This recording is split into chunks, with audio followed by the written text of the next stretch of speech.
Here's the cover. Can he do it? Kick out at two. Just sweet.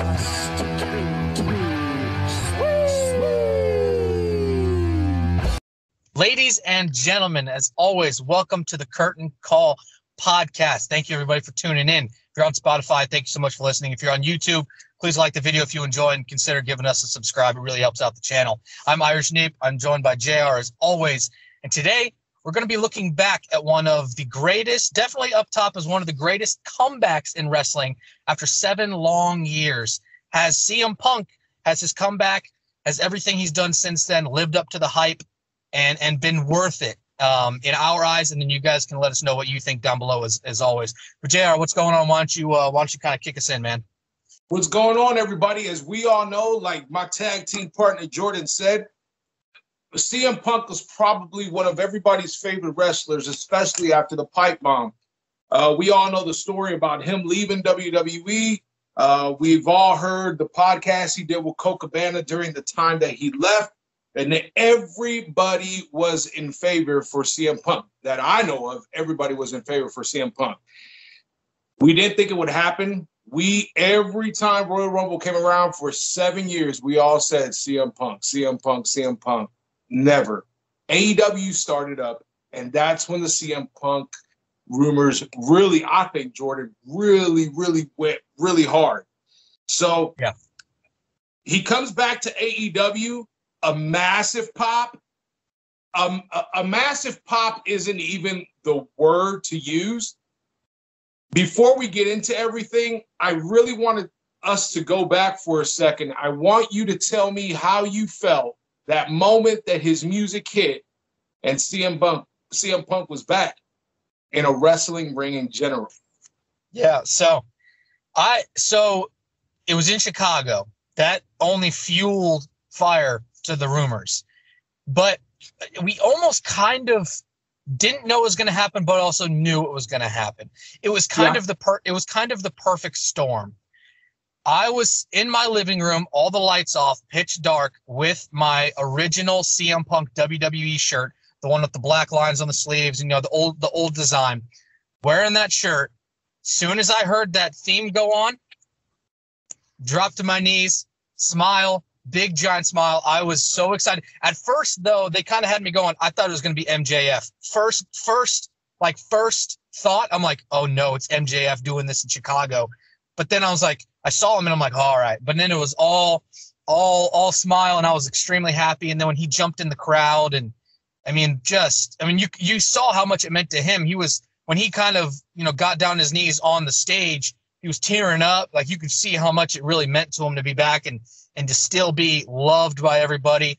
But yeah, it was a massive moment, and I would probably put it up there. I'm not going to put a rank on it, but up there as far as one of just the coolest things I've seen live, watching live.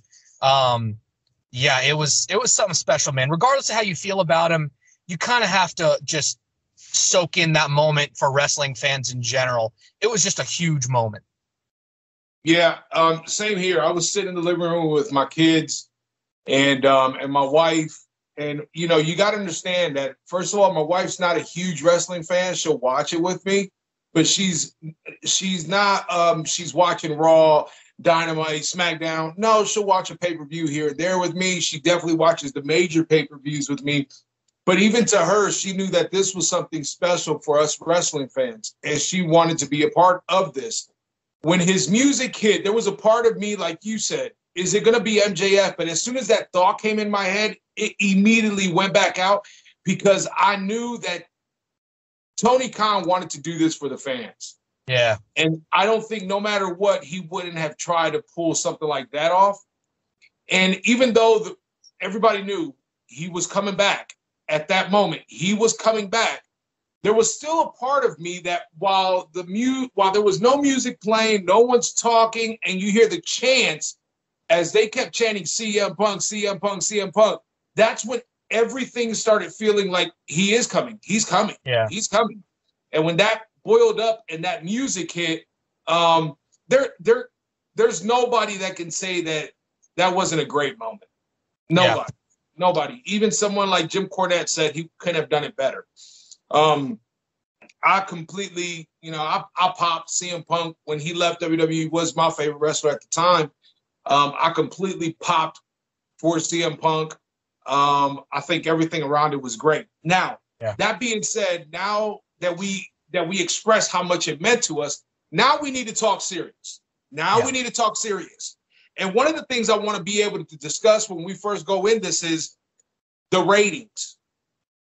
Because Tony Khan loves to talk about ratings, so we're going to talk about ratings. It was up 53%. Yeah. It was a 1.129, but it was not their highest rating. Right. So there's a part of me that kind of feels that those fans of CM Punk that was fans of him before either are no longer watching wrestling or at the end of the day, Jordan, really didn't care. Yeah. What are your thoughts, man? Yeah, I'm kind of with you on that. It's almost like those fans after 7 years just gave up and didn't care anymore. The weekly watcher that's been watching it for a long time, like me and you have, wanted it to happen. But if you can't tell me that there was the core fan base of when he left and when he was hot in wrestling, you can't tell me that 100% of those people still watch wrestling today and still even cared about where he was. Yeah. So it definitely, I definitely agree with you that I think a lot of those people that watched him back then probably don't watch now. Or, yeah, see, AEW's when it first was around, it kind of made a splash in wrestling in the sense of everybody knew about AEW starting up. So I'm not going to say maybe people don't know about AEW because I don't think that's the case, because AEW, when it first started, I mean, you could have been an okay fan, but you heard rumblings of AEW around. So I don't necessarily think it's his old fans not knowing what AEW is. I just think they don't watch anymore. When we talk about the ratings, a lot of people want to say, yeah, but it was when they first started, AEW was, popular and people were coming around to watch it, but they had their highest rating a few weeks prior to that. I don't know. It was one of those things where, I'm going to be honest with you. I could sound like a mark right now. I still have it recorded on my DVR. I haven't deleted it. I mean, I think it's that's the only Rampage that I have recorded on my DVR. I've deleted all the other ones because it's one of those things where were you when this happened? Yeah. And that's true. Where were you when Hogan turned heel? Where were you when for example, when Hogan slammed Andre? Where were you when The Rock returned to that Monday Night Raw? Where were you when The Undertaker lost at WrestleMania? It ranks up there with that moment, with those types of moments. And then right away, we get him into a match. Now, I'm going to be honest with you, Jordan. I did not think he would be wrestling right away. I just didn't. I thought, okay, we got CM Punk. We're definitely going to get him on a Dynamite. Of course, every time they go to another city, you're going to get the reaction like that. But it was very quick before we saw that CM Punk was actually in a wrestling ring. And who's his first opponent? It's not against Kenny Omega. It's not against top stars battling for the title, Hangman Page or Amiro. His first opponent is against Darby Allin. When that's announced, I need to know, what were you thinking? Yeah, so I really liked the booking. As soon as he called him out, I thought it was a good move. It really sat right with me because it wasn't one of these past WWE guys that comes back and is immediately shined, is immediately thrown in with the top dogs like Kenny and whoever else. He was focusing on a younger guy. And people know Darby, AEW fans know Darby, but in that kind of bowl of people, he's the youngster. He's the young guy. So the fact that CM Punk immediately came back and didn't want the main picture, he didn't want to be in the – obviously CM Punk coming back, that's going to be the spotlight no matter where he's on the card. But the fact that he was going back and putting – because he won, but he put over Darby Allin in that match. Like, you watch that match and you go, wow, Darby – like, it really shined a lot on Darby. Yeah. Yes. So you got to give Punk a lot of credit in that sense that he came back and helped elevate a younger guy, unlike just going back like a Brock Lesnar. And it's just in the title picture, and that's what it is. He did his thing and helped put over a younger guy to a bigger guy that we know now. So yeah, you got to give him some credit on that. How do you feel he did in that first match? Punk Fine. Fine. It was a little weird. It was a different clash of styles. So it was a little strange. You know, Darby's like a firecracker, man. He's all over the ring all the time, doing these crazy jumps and whatever, and coffin drops and all this. So it was, and Punk's more slowed down wrestler, you know? So it was a weird clash of styles, but I thought they both held their own, and especially Punk after 7 years, I thought he did okay. I thought he did fine. What would you have given the match? 3. And that might be a 3, and that might be generous just because of what it was. Because if you realistically look back at matches, it takes a lot more than just good wrestling to make a good match. You can see some good matches that weren't that great technically or anything like that. It takes a lot more than just good wrestling to have a good match. So I'm going to go 3 just because of what it was, the moment, the comeback, the everything. I'm giving it a 3. So when the match happened for me, I saw that there was a clash of styles as far as, you know, like you were saying. I as well gave it a 3. I'm gonna be honest with you. I gave it a 3. When you and I discussed about having this show, I went back and I watched the match. And the rating dropped for me. Okay. And I think it was because of that. Just what you said. It was CM Punk's first match back. We didn't want to be too hard on him. If you look at it, Dave Meltzer gave it a 3.75. That's too high. Me, that's very high. That's very high. You know, and to each its own. To each its own. I mean, there's people on here that'll probably say, hey, that was a 5-star match. Hey, that's what you thought. Great. To me, a 3.75 is very high. And a 3, like you said, is a generous 3. So because I gave it a 3 and then I rewatched it and my number dropped, I'm going to just leave it at a 3.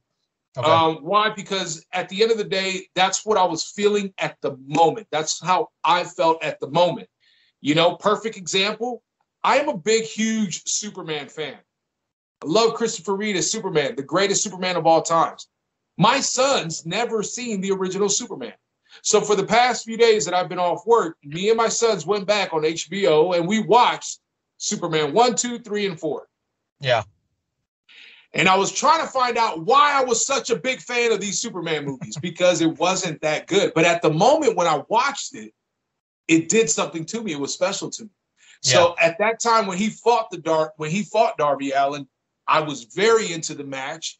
I knew that the styles didn't mix, but at the end of the day, man, it's CM Punk. After 7 years, we didn't think we would have that. He gets out of that feud, Jordan. We move forward. He gets out of that feud. And this next one I was more excited about than the Darby Allin one. And that's our boy, Eddie Kingston. Yep. When that came out, when that was brewing, what was wheeling in that head of yours? Well, the very, very, very first thing I thought of is, man, these promos are going to be incredible. Incredible. And they didn't disappoint. They really didn't disappoint. I mean, if you've watched this show before, you know, I don't need to say anything about Eddie Kingston. You guys know how I feel about Eddie Kingston, so I'm not going to go into him at all.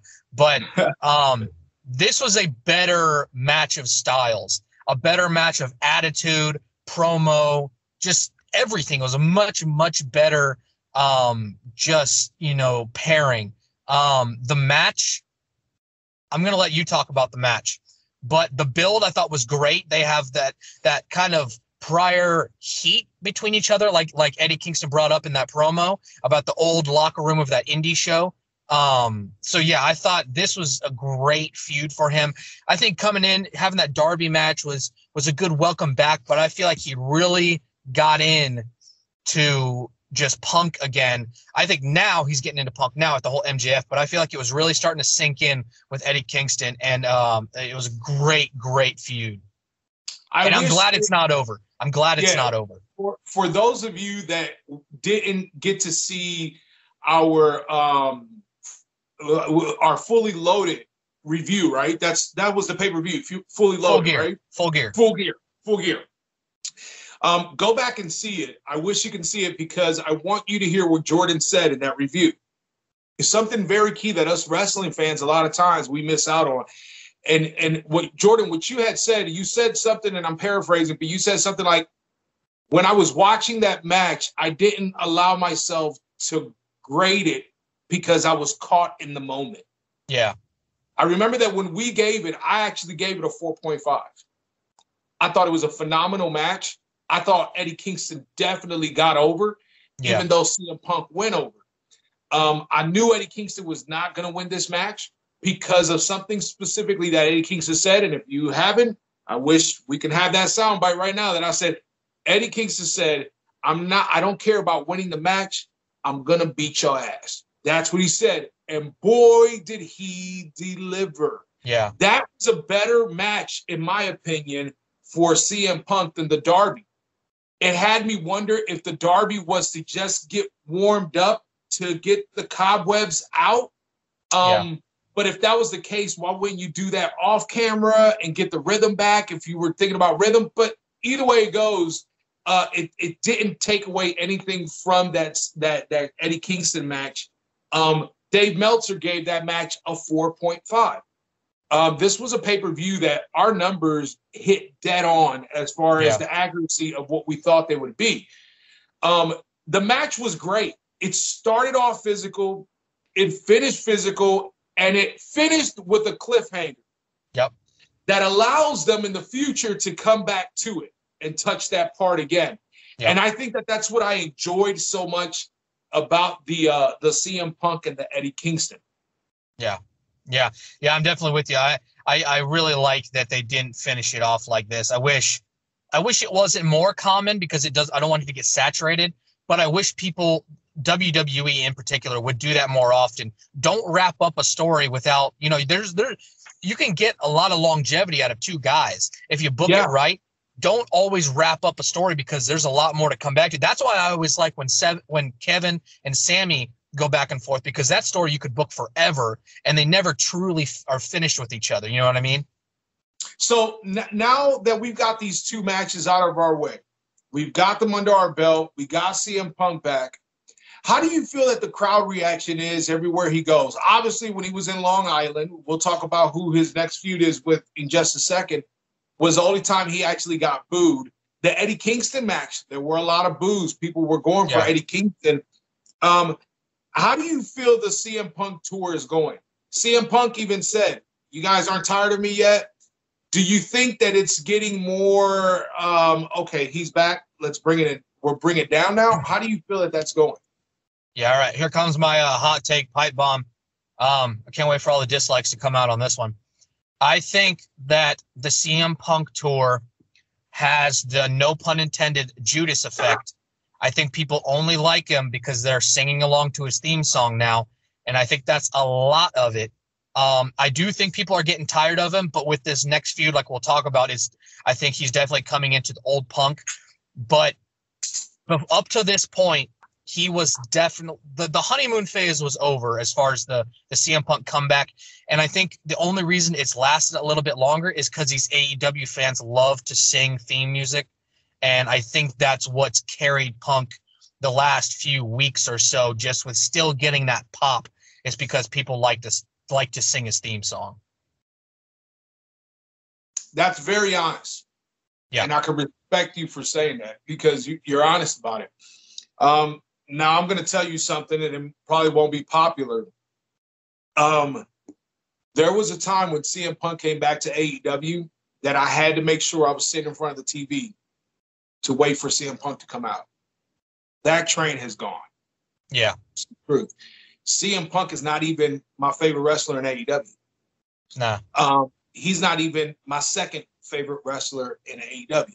That belongs to Eddie Kingston and number one, Adam Cole, baby. That being said,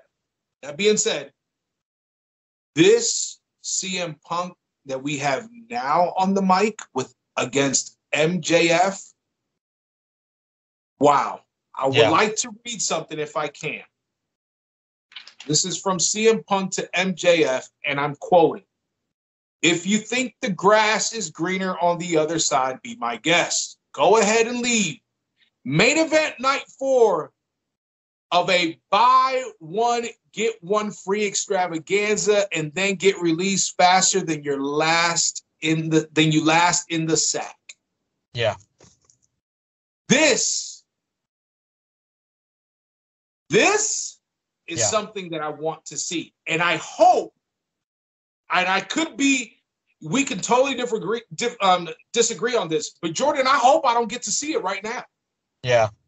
There's a part of me that does not want to see this right now. I wanted to keep going, the back and forth, but I wish they could keep it back and forth, but keep them separated. Yeah. That way it makes the match that much bigger. Yeah. You know what I'm saying? Yeah. Tell me what your thoughts are, man. Yeah, I'm kind of with you on that. I'm loving the exchanges that they're having week after week. Obviously, this is a CM Punk episode mainly, but he's got a good sparring partner in there. He's got a good dance partner with MJF. And the fact that we're recording this on Thursday, and last night MJF came back with me and Roddy Piper have something in common. Maybe I could go headline a WrestleMania like he did because you never got to, and stuff like that. And he had him on that one. But yeah, I'm with you. I don't think we need to see this yet. I think they can continue to build this, and they're only getting better at promos. Both of them are only getting better. They're only getting sharper, and you can tell Punk. You can tell now, even more so than before, this is what Punk wants to be doing. You can see it on his face that with this MJF feud, it's really just kind of clicked. Now he's not the happy, hey, look, I'm back, guys, woo! 7 years, we're here. Now it's more focused. It's more, we're doing this. And I think they could. I'm not sure what their next show is, what their next pay-per-view is. I don't know if you know or not. I don't. I don't think they should do it on the next one. Maybe book it towards the next one after that. But the back of my mind though, like we talked about with NXT and Braun Breaker and that whole situation, if you book it too long, do you miss that perfect moment? Do you miss that heat, that just the perfect moment? Do you miss that if you book it too far ahead? Well, Jordan, I don't know. I'm going to be honest with you, because if I was booking it, let's just, play Booker for a second. Okay. If I was booking it, this is a match I want to see probably in the summertime. Why? Sure. Because hopefully we're in the middle of this, still the pandemic thing. We don't know if they might decide to shut things down again. And the last thing you want is to be able to advertise this match in an empty arena. Yeah. We've seen how those matches have gone, and it wasn't pretty. It wasn't fun. We come from a Thunderdome era, and we didn't like that Thunderdome for nothing. Terrible. I get upset when I see highlights and they're showing Thunderdome. Yeah. I mean, so I did something. So if I was booking it, I would keep them every Wednesday and Friday. I will make sure I have a segment for those two guys, whether it's Punk one week and MJF the next week, after a match, before a match, but have them go back and forth so they don't lose the steam. Have them interact in a couple tag matches, but they never get involved in the match against each other, where MJF consistently avoids CM Punk. That way, when they finally get into the match, they can even go as bring out a new style of match, Hell in a Cell type, more than a steel cage type, to just really make this feud big. Jordan, obviously, man, I got to go back to the 80s. One of the biggest feuds that I've ever saw of two men that literally sounded like they hate each other happened in a steel cage I Quit match in the NWA versus Magnum TA, Tully Blanchard, and Baby Doll outside the cage. Yeah. It was the nail in the coffin of this feud is done and over with when Magnum TA made Tully Blanchard say I quit and retained his United States title. It was a beautiful orchestrated match. And I think that AEW does have a tendency of stretching things out. And I hope they continue doing that. Now, the truth of the matter is we probably will get them at the next pay-per-view or so. Yeah. But, man, I just wish they really would hold it off. I think it'll be that much better. What would you think, just, fantasy booking this, what would you think if they did something similar to what you were talking about? and they did so we for weeks they're throwing in tag matches or they're whatever, or 6-man tags or whatever, and every time MJF snakes out and escapes CM Punk and escapes, and then CM Punk comes back with hey, we're gonna have this match at said show in we'll just say steel cage, that way you can't escape. And then, do you like that idea if they're going to introduce a new match or whatever? Do you think they have that where for weeks and weeks MJF just keeps escaping Punk, escaping, and then they say, all right, we're going to put you in a cell or whatever it is, that way you can't go anywhere? To me, I would love it. I'm going to be honest with you. And a lot of people don't like cage matches. They like for things to be, because realistically, whenever you put two guys in a cage, it's to finalize the score. It's right. It's the equalizer. You beat me, I beat you. Let's settle this in the cage and get it over with. And I feel that this could be a trilogy match. So that means we will be starting off this trilogy potentially in a cage match. And of course, this is all hypothetically speaking. This is us booking it. But I really would think it would be really cool if he keeps sneaking away like you said. And CM Punk was like, you know what? I spoke to Tony. We're going to settle this in a cage. You ain't got nowhere to run. Is there, when it comes to cage matches, is there still a time limit? In AEW? Yeah. Because what if they book that? You're not escaping. Or what if they go the distance in time? That's true. The Lucha Brothers, when they had their cage match with the Bucks, it was an hour time limit. So what if they do that? So you said that cages normally are the end all. What if they go towards the end all, but they go the distance and it's a draw? So then we would need to think, what can be bigger than a cage? Right. You see, so then we get into uncharted territories where we started off kind of backwards instead of letting the cage be the last one. But the reason I brought up the cage is because I think it will be really good. I really do. It'll be good. And I don't know if that's just me being selfish and right away want to get to the payoff. But the payoff should be the cage. But in this scenario, it's kind of like I want to put the cage first. Now, the question is, Jordan, and to me, it's the most important question. Who do you put over? Who wins this match between CM Punk and MJF? Because I'm going to be honest with you. In my opinion, MJF should win. Yeah. And I hate MJF. Now, look, hold on, time out. Let's talk about what I just said. No, we don't have to. We get the smart mark. You don't hate him. He's so awesome. No, we hate him. You hate him. You hate him. So, MJF should win. I don't know. You tell me. What are your thoughts? What are you thinking, man? Yeah, so obviously, looking back at since we've done this show, now we haven't done this show as long as Punk's been back. But one thing I've said when that Kingston feud was going is, man, I really want Eddie to win this. But now that we're right in the prime of the MJF feud, MJF is honestly the only guy that makes sense in AEW to beat CM Punk. Yeah. So I'm all for that idea, and I definitely think that he should go over.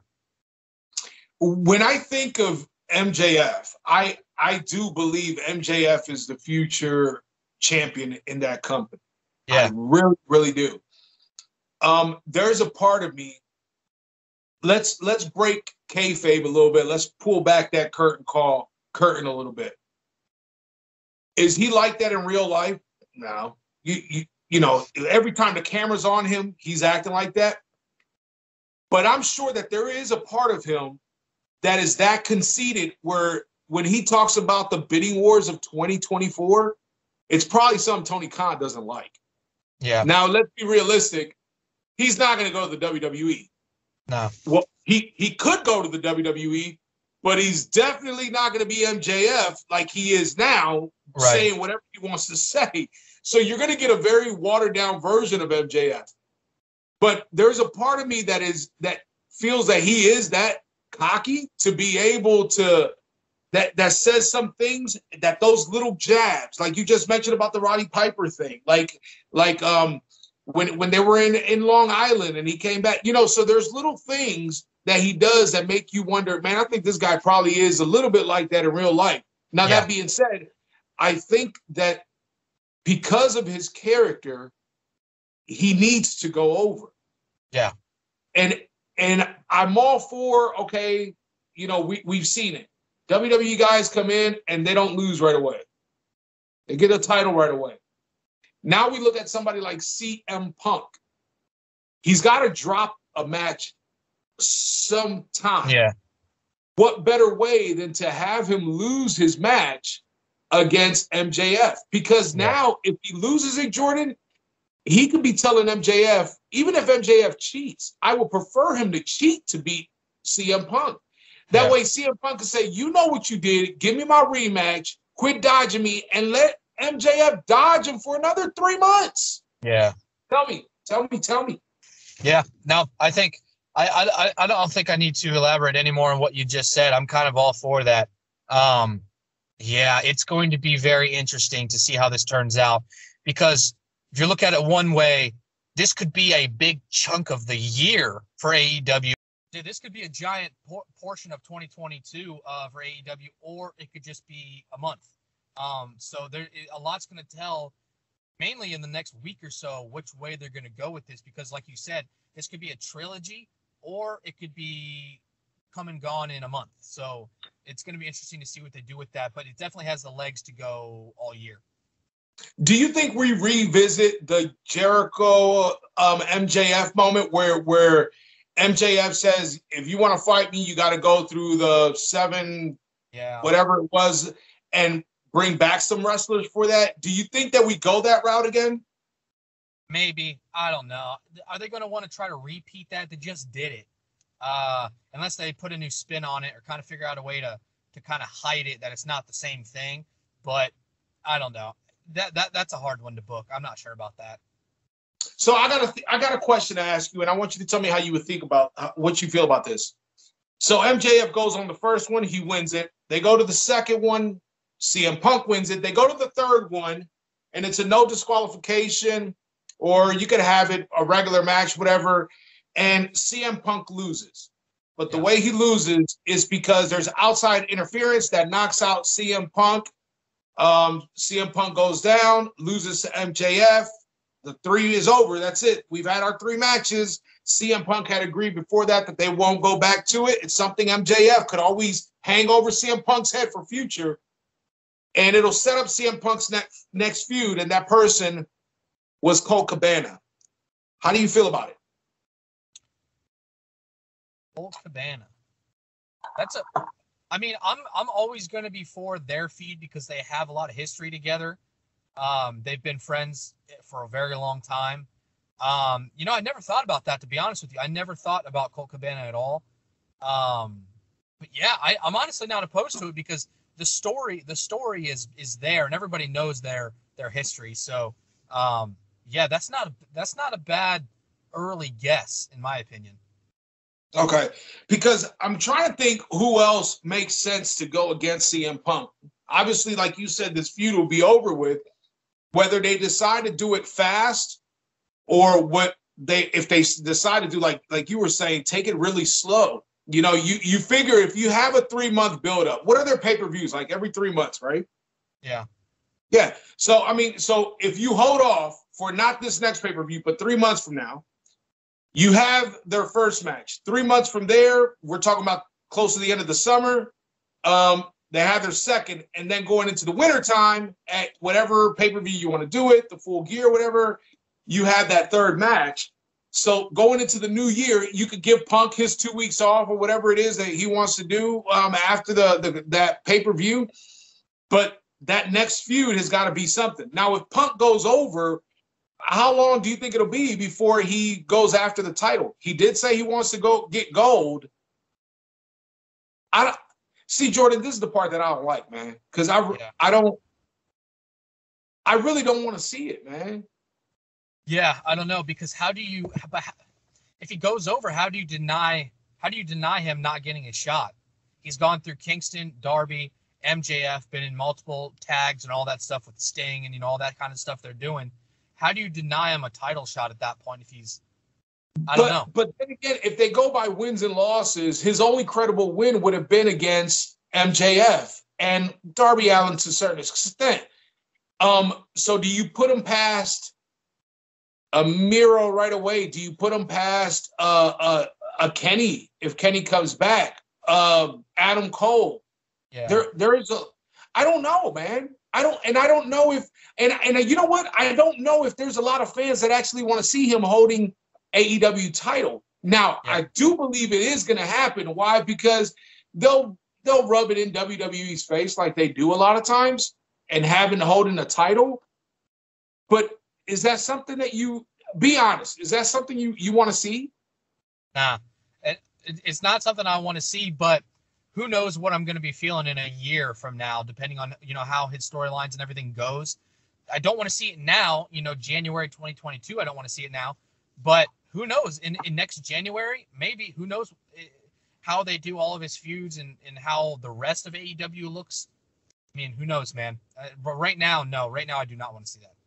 All right, one last question before we get out of here.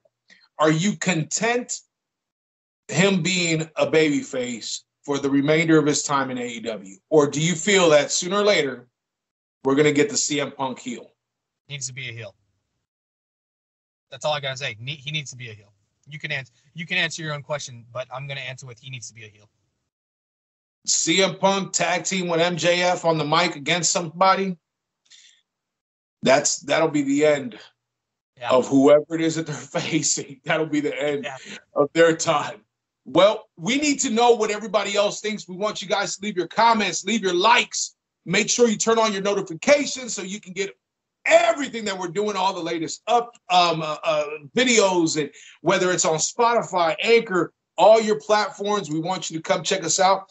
We appreciate everybody that has been leaving the comments and stuff like that. We've given you guys shout outs. If you want your merchandise, DM Jordan on TikTok or down in the description below. We'll make sure we leave a link to his TikTok.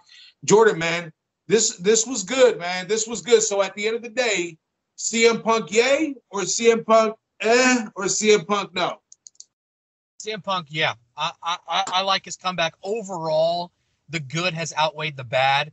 But 2022 is going to be a good year of understanding what Punk's going to be doing. And I think he's done some okay stuff, good stuff up till now. But I think 2022 is really going to be the year we either are on board or not. Absolutely. At the end of the day, I'm excited that CM Punk is back.